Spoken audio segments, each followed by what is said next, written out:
All right.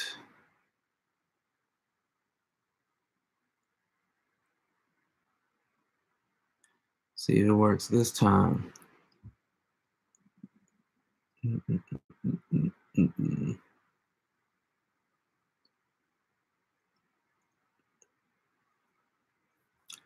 See if it works this time. Because it looks like the second time is a charm, like each time. First time it wants to act crazy.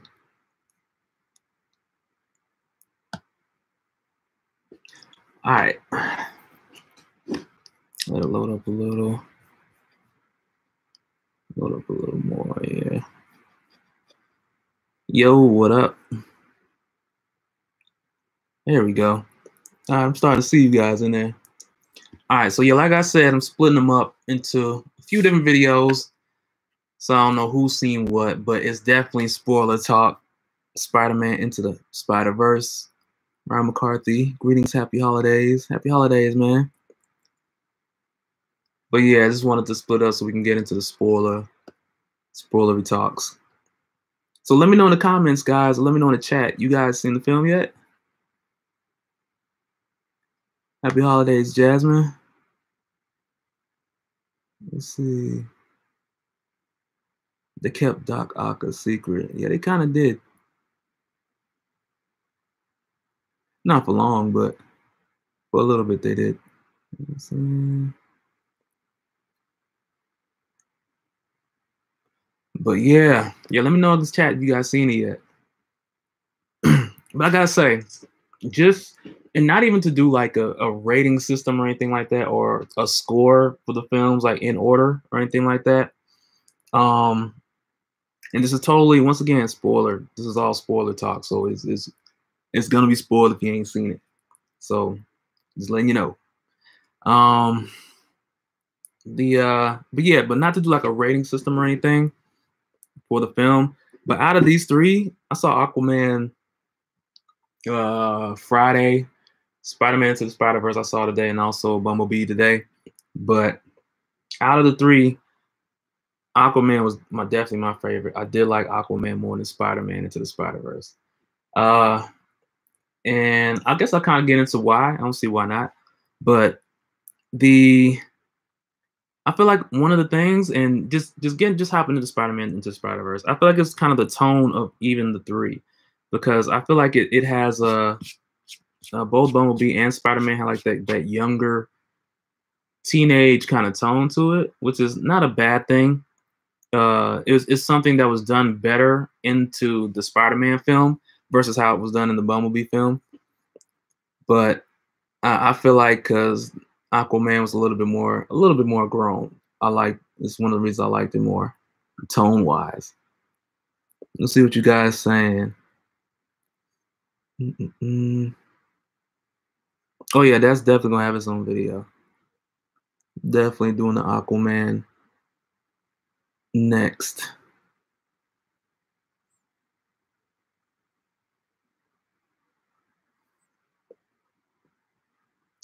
Let's see. Cool Beans, what you mean, man? Say, wow, you were the first who liked Aquaman. Aquaman is 3 movies rolled into one. You know, actually, we'll get to that on the next one because I got something to say about that. Turn your notifications on because I'm definitely gonna talk about that in that one.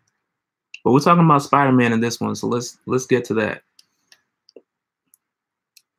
Yeah, but as far as how they handled Miles Morales and his origin story, they changed it a bit, but I feel like they kept most of it intact.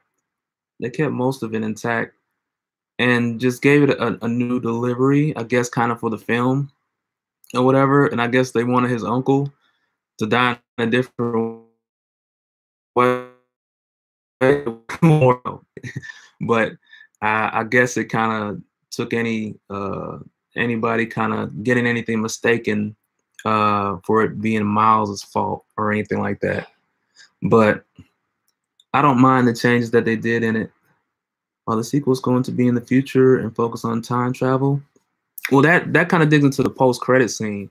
For anyone who is here and hadn't seen it, I wouldn't imagine anybody is, but there is a post-credit scene, and in the post-credit scene, you have Spider-Man 2099, and when he goes back in time, like he goes back to the old Spider-Man cartoon, and when Miguel gets there, it's like I don't even know the true reason why. He's supposed to be the first one doing multiverse and time travel as far as the Spider-Verse goes. But I would like to see Spider-Man 2099 in another next film. I don't know if I would rather see him have a solo film rather than seeing a sequel to Miles Morales. I think I would much more rather a sequel to Miles Morales than seeing Spider-Man 2099. Do you think Rotten Tomatoes score of 100% was on spot for Spider-Man? You got 100%? Let me look that up and see.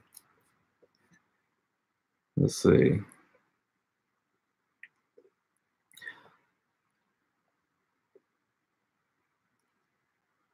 Let's see what they got on there.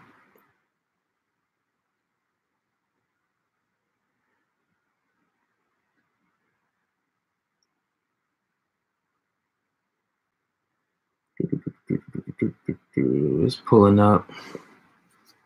Well, it's close to it's 97%. That's wild. That's wild.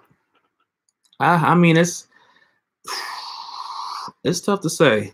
It was a good movie. I feel like the third act was just freaking amazing. Like I saw it in 3D, and that's not something I usually do as far as like 3D. But this was one that looked amazing in 3D. It didn't look like they tried to force it into that. Like the action and everything, it really just it looked great in 3D.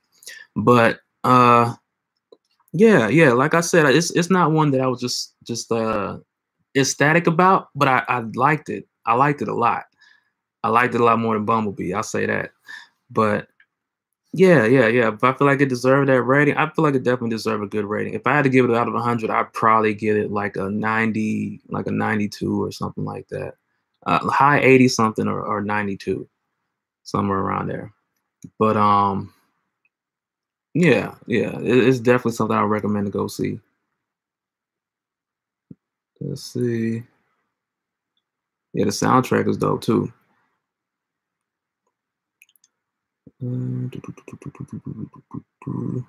About time Sony gets Spider-Man right. Yo, that just reminded me of something. Cause like the whole idea of that universe, and I'm not even sure that it was like really considered like the 1610 universe. Well, it really wasn't because I just remember some of the stuff that happened. So, but the universe that Miles Morales was in, that Spider-Man, I love that when he was telling his story of who he is and him being Spider-Man, that they pulled a lot of references from the Sam Raimi Spider-Man with Tobey Maguire. Like all the stuff, like a lot of stuff that happened in that film happened to be what happened to that Spider-Man, which could possibly be something like building off of what that was. Not really sure. Not going to jump to that conclusion, but I like that they had those little nods to it. I thought that was pretty cool. Let's see.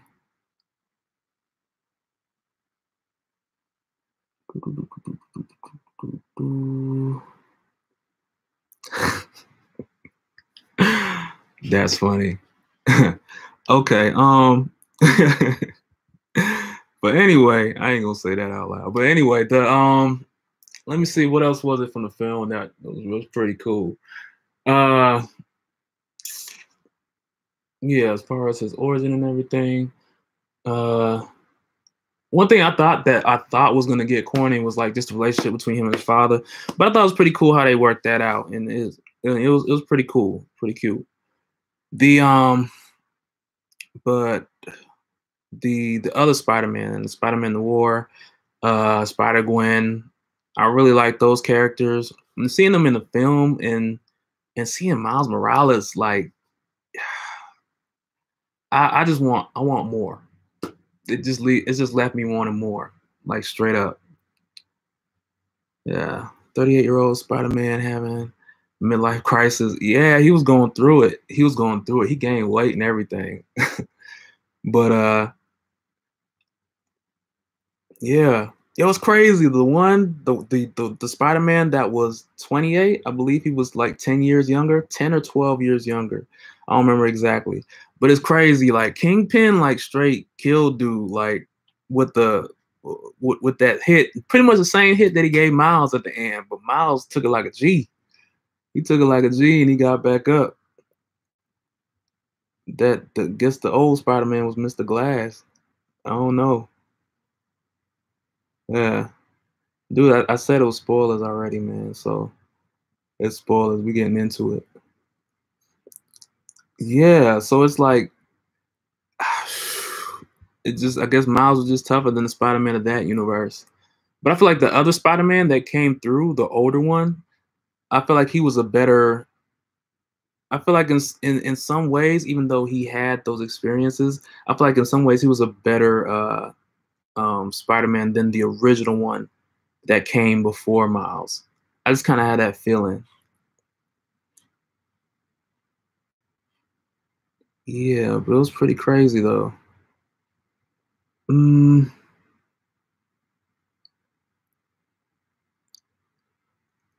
mm, mm, mm, mm, mm, mm.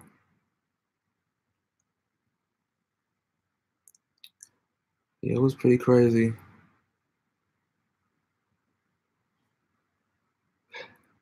Yeah, he said he was injured. Old Spider-Man was injured. Oh yeah, I mean we did have that fight with Osborn with Osborn already, but that's one of the things too, because like,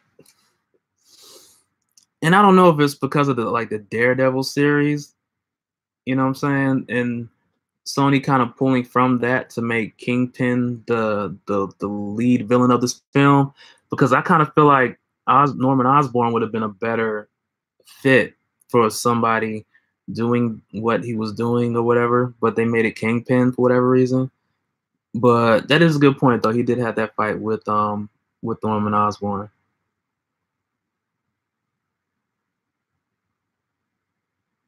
To make Kingpin sympathetic. Yeah, that's the same way just like in the Netflix shows. And I feel like Sony just kind of grabbed a piece from that and added that for his character and kind of for the motivation of that, which I don't mind, but I still feel like Norman Osborn would have been a better fit for someone to reach into the multiverse. And because I mean, in the comics, it was his project that ultimately led to Miles becoming Spider-Man.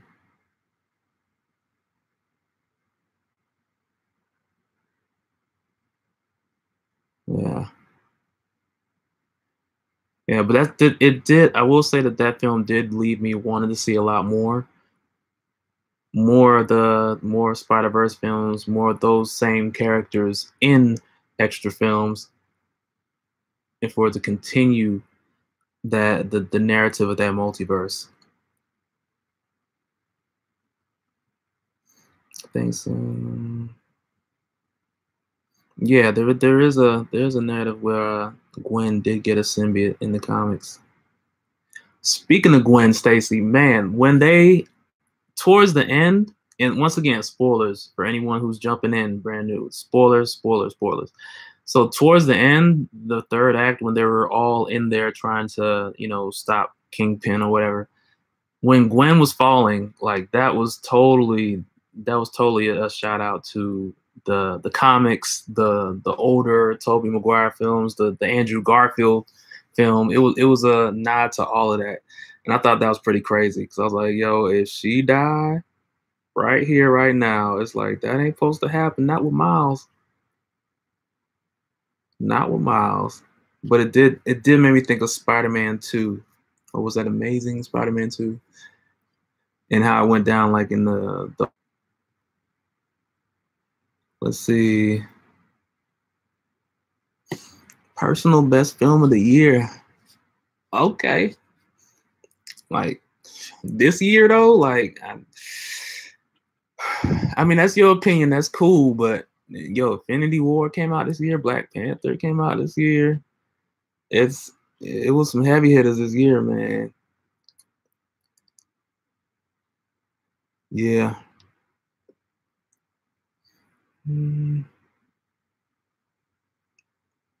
Let's see. Rayvon Jones. Yeah. Green Goblin was mad crazy. Mad crazy. I'm glad it didn't have Ultimate Venom in this film. That another death in the family would not have been nice. Yeah, he wouldn't have. Yeah, Spider-Man wouldn't have been ready. Miles wouldn't have been ready. Not after that. Although in the comics he was already Spider-Man at the time, but you never know what the future holds for Miles in upcoming films. Hopefully they keep it going. Yeah. Let's see. All right, but I think that's gonna wrap it up for this one. Wait, before I do that, Kingpin was so fat. His high school picture need to be taken from my helicopter. Yo, that Kingpin was like, the way he was built though, like that dude, man. Them shoulders, man, them shoulders was crazy. Like I don't even understand, like the proportion of his head to his body. Like if he would have tripped and land on his head, like his body weight alone would bust his brain wide open. Like it would have been a disaster, dude. Like how your body that much bigger than your head? Like his head was little. Like I'm talking about like Super Mario Goomba little. Like it was crazy. It was crazy. And he was stupid strong too. Kingpin was stupid strong, like ridiculously stupid strong. He's supposed to be strong, but come on, man. He was that strong. Yeah. How did Kingpin get in the car? You got me there. You got me there. He draws magic from the dark dimension. That's how he got in the car. I don't know. Classic design for him? Nah, it was way more exaggerated than the classic design. The classic design, his head was probably 1/6 of the width of his shoulders. Like in the movie though, it was probably like 1/16. Like his head had a long way.